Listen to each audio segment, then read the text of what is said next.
नमस्ते, सुप्रभात। आज 22 मई का भाग्योदय फाउंडेशन की युग ऋषि विचार श्रृंखला की 1239वीं 1239 कड़ी में आपका स्वागत है। सतयुग की वापसी। आज की पुस्तक पृष्ठ 5 से विषय उद्धृत करता हूँ। पूज्य श्रेष्ठ आचार्य श्री राम शर्मा जी ने प्रकृति का दोहन उचित नहीं शीर्षक से लिखा था।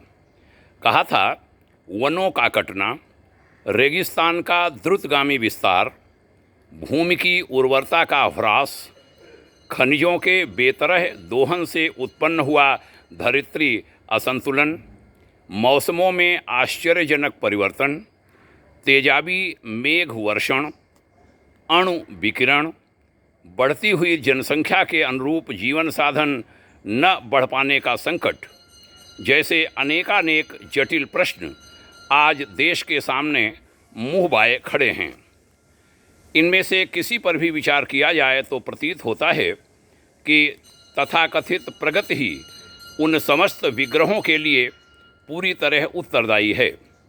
वह प्रगति किस काम की जिसमें 1 रुपया कमाने के बदले 100 रुपये का घाटा उठाना पड़े। आश्चर्य इस बात का है कि आखिर यह सब क्यों हो रहा है, कैसे हो रहा है, इसे कौन करा रहा है। आखिर वह चतुराई कैसे चूक गई जो बहुत कुछ पाने का सरंजाम जुटाकर अलादीन का नया चिराग जलाने चली थी।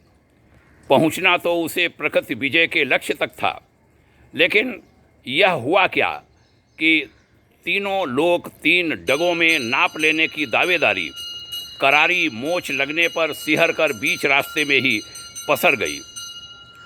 उसे भी आगे कुआं पीछे खाई की स्थिति में आगे पग बढ़ाने नहीं बन पा रहा है।